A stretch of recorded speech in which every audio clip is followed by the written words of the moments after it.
আমাদেরকে কাজ করে যেতে হবে, নিরন্তর কাজ করে যেতে হবে। একজন মনস্তত্ত্ববিদ বলেছিলেন যে আমরা যে এত হতাশ হই, ক্লান্ত হই, সেটা কিন্তু কাজ করা থেকে নয়, কাজের প্রেশার থেকে নয়, কাজের চাপ থেকে নয়, বরং আমাদের যে কাজ করা প্রয়োজন এবং আমরা যে কাজ করতে চাই, যখন আমরা সেই কাজ করি না আমাদের নিজেদের আলস্যের কারণে, তখনই কিন্তু আমরা হতাশ হই, আমরা ক্লান্ত হই।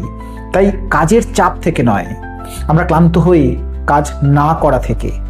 আসলে এই কাজ করে যাওয়াটা একটা ধর্ম, নিরন্তর কাজ করে যাওয়া। এবং আমরা যে জীবনে এত হতাশার মধ্যে ভুগি, আমরা যে এত ক্লান্ত হয়ে পড়ি, তার আরও একটা কারণ আছে। সেটা হচ্ছে আমরা তুলনা করতে চাই, আমরা একে অন্যের সঙ্গে তুলনা করি, অন্যের জীবনের সঙ্গে নিজের জীবনকে মিলিয়ে নিতে চাই। কিন্তু যতক্ষণ আমরা এটা উপলব্ধি করব যে আমাদের প্রত্যেকের জীবনের পথটা আসলে আলাদা, আমাদের প্রত্যেকের জীবনের উদ্দেশ্য আলাদা, কাজ আলাদা, এবং যতক্ষণ না আমরা নিজেদের কাজটাকে সঠিকভাবে উপলব্ধি করতে পারবো যে আমি জীবনে কি করতে চাই, কি করতে এসেছি, ততক্ষণ পর্যন্ত বারবার আমরা অন্যের সঙ্গে নিজেদের তুলনা করতে থাকবো।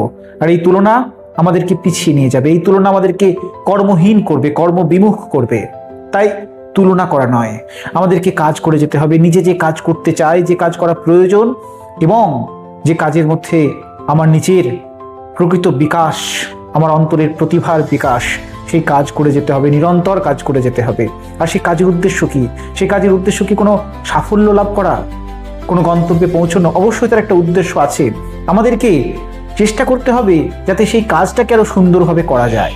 কারণ আমরা যদি সুন্দরভাবে কাজ করতে পারি, আমাদের সেই ভালো কাজ, সুন্দর কাজ নিশ্চয়ই, নিশ্চিতভাবে একটা মহৎ গন্তব্যে, একটা উচ্চ লক্ষ্যে পৌঁছে দেবে।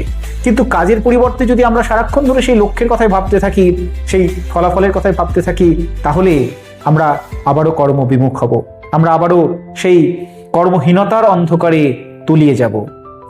গীতায় বলেছে না, সেই বিখ্যাত যে বাণী আমরা সকলেই জানি, যে নিষ্ফল কর্মের কথা। সেই নিষ্ফল কর্ম আসলে কি? সেখানে তো গীতায় বলছে যে কর্মণ্যেবাধিকারস্তে মা ফলেষু কদাচন মা কর্ম ফল হেতুর্হুর মা সঙ্গস্তে অকর্মাণি।